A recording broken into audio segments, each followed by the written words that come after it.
What you are about to hear beggars belief.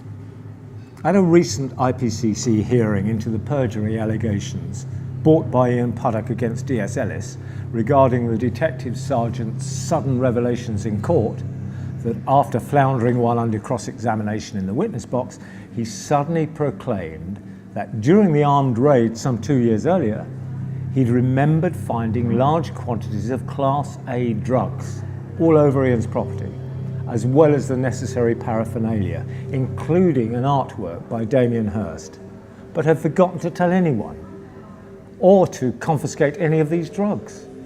Everyone in court knew that he'd just invented the story to ease his discomfort. But instead of questioning this blatantly obvious case of perjury, the magistrate dismissed the prosecution's case. And this was the third time this policeman had changed his sworn testimony, perjuring himself on each occasion. But possibly the most worrying and sinister aspect of this policeman's testimony is his knowledge of the Hirst artwork seen in Ian's house, which was actually purchased nearly a year after the raid. It wasn't there when he led the raid, but it was present in Ian's house when he was burgled just before his trial.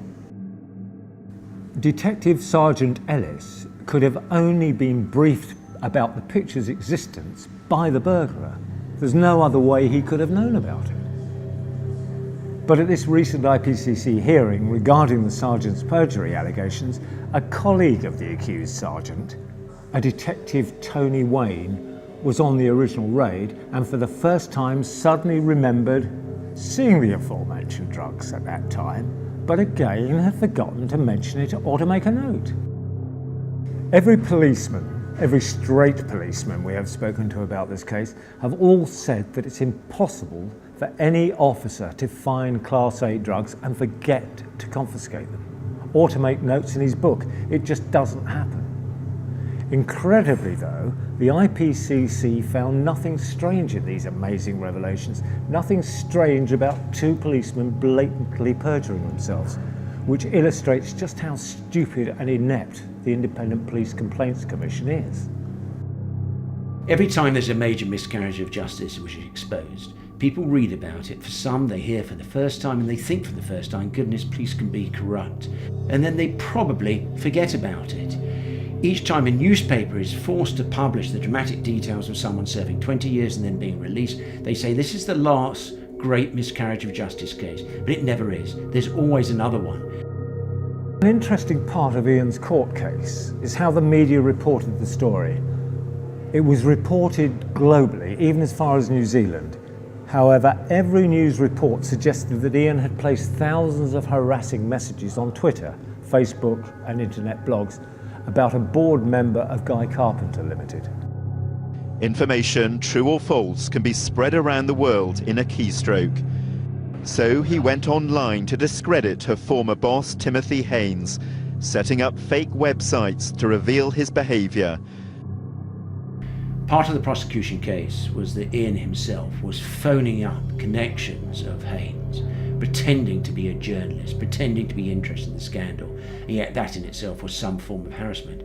Oddly enough, there were journalists who were genuinely interested in the story, and so they phoned up, as did a pollster at one stage phone up. We had to get statements from these people. The interviewing police officer had no interest when Ian said in an interview that genuine people had phoned up and were following up the story. The media did have some interest in the earlier stages, were making phone calls to colleagues of Tim Haynes, and that was legitimate. Again, it was presented as this was part of a course of harassment by Ian. It wasn't him who made the calls. We got the journalists, they looked at their records, they legitimately made the calls. So the entire case was to distort anything Ian did, to allocate anything that happened out of the ordinary to Ian as part of a course of harassment, and it wasn't true. And anyone in the public gallery, as anyone on the jury, and as thank goodness the district judge did, saw through this prosecution case. I have with me Ron Cufley, an ex-police and military intelligence officer who was an expert IT forensics witness at Ian's trial. As you say, I was the expert witness in this case, so I spent the whole of the 3 days of the trial in court, and I heard everything. This particular claim regarding the thousands of tweets and so on was made originally by the officer in charge of this case, Detective Constable Sarah Mayo, who claimed in evidence, on oath, that Ian had sent out thousands of tweets. However, on cross-examination, she had to admit that she hadn't actually seen even one of these, not one at all, nor indeed had she spoken to anybody who had seen any of these. I think this was part of the prosecution's desire to improve their evidence. Indeed, they went so far as to employ another IT expert, Matt Mansell, and he produced a 4-page report which used clever technical language to seek to imply, without ever actually making the accusation, to give the illusion or the perception that Ian was in some way acting unlawfully with his websites. But once again, on cross-examination, having been given the benefit of reading my report in court, he had to admit that nothing he had said actually applied to Ian, either directly or indirectly. They were merely hypothetical ideas of what might have happened or what could have happened, but had nothing at all to do with Ian. Because of this testimony, the IPCC have now exonerated Sergeant Ellis of all the perjury charges, and furthermore have now placed Ian onto the police's central computer, naming him as a suspect major Class A drug dealer.